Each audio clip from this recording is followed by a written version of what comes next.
This sound once built civilizations. This sound created history, shaping the modern world as we know it. It rang through villages, castles, and battlefields. It armed warriors, built cities, and drove the Industrial Revolution. Before mass production, this sound was the backbone of society. This sound were the blacksmiths who determined whether society would thrive or collapse.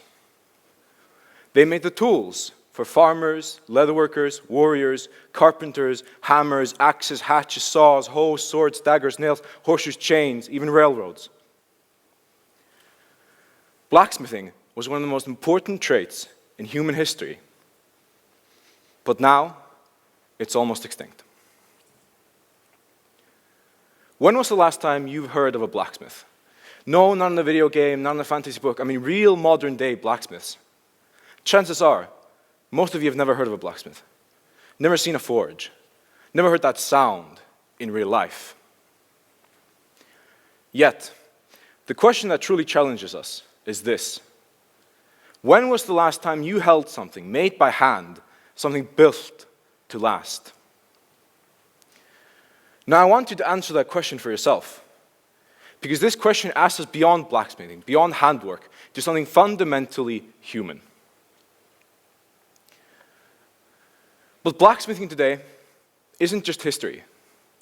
I did it in my backyard with a forge I built from scratch. It started off with my great-grandfather's hammer, over 100 years old, and still works. I use it for my woodworking. And it got me thinking, what do we make today that outlives us? What do we have today in our homes that lasts over a century? I wanted to try to make something real, something that would last. So, I got some bricks, some sand, an exhaust pipe, and this is where it gets really creative, my mom's hairdryer. Let's just say she didn't exactly give me permission. I fired it up, half expecting it to fail, but then there was heat, flames, and glowing steel. It actually worked. I managed to get the fire hot enough to manipulate steel. The first time I struck that glowing metal, something clicked. The heat, the force, the sound, it was like stepping back in time, each strike flattening the metal rod into the shape I wanted, and after all that, I managed to create a small hook. It wasn't disposable. It wouldn't break in a year. I just made something real, something that would last. Now, some of you might still wonder, what is the purpose of blacksmithing today? We don't need swords to protect us. We don't need iron tools to till the land. We don't need hand-forged nails to build our homes. So why even bother? Why keep this ancient craft alive? Because blacksmithing today isn't about necessity or to survive. It's about intent. It's about resistance to speed, to shortcuts, to the disposable. It's about presence, the kind that demands your full attention, your breath, your intent.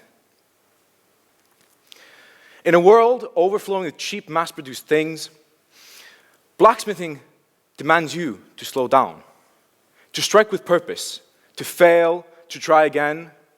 Because when you hold that piece of metal you've created, shaped with fire and sweat, you're not just holding a piece of metal. You're holding time. Of every second it took heat, strike, reheat, refine. You're holding effort, the kind that leaves your hands sore and make you feel more awake than ever. You're holding memory of every spark, every breakthrough, every failure. You're holding yourself, made physical, solid, long-lasting. In that moment, you've stepped out of the glows of screens and found something truly real.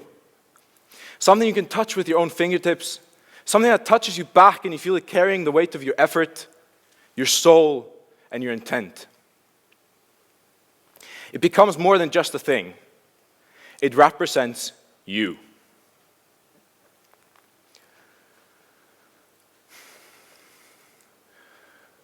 Too often, we abandon things not because it's beyond repair, but because it's easier to walk away than to work through the bends and cracks. Our society has grown obsessed with speed. Phones, computers, furniture, all designed to be replaced, not repaired. New models arrive every few months, and society teaches us to crave the latest, the newest, the freshest, rather than cherish and fix what we already have. And even relationships aren't immune to this pressure. When things get difficult, many of us want a fresh start, rather than mend what's already broken. Blacksmithing teaches a different way. At the forge, the metal doesn't simply bend or heat on demand. You must heat the metal in the perfect temperature between 1,370 degrees and 1,500 Celsius. Or it won't yield as you intend. At the forge, you learn control. Strike too hard and the metal bends wrong. Strike too soft and the metal doesn't bend at all. But above all, you learn to listen to the fire's rhythm, the metal's subtle shifts, and your heavy breath of intent. In life, as in blacksmithing, relationships need that same care. Patience, focus, close attention, and the willingness to listen deeply, even when it's hard. And that's what makes blacksmithing so powerful. It's not just an old craft. It's a way of thinking, a way of being, a reminder that things and people aren't always disposable.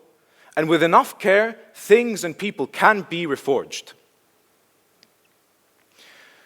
But I'm not just talking about blacksmithing or handwork. I'm talking about re-sparking that need, that crave, that want to make something real with your hands. And it doesn't have to be some massive project.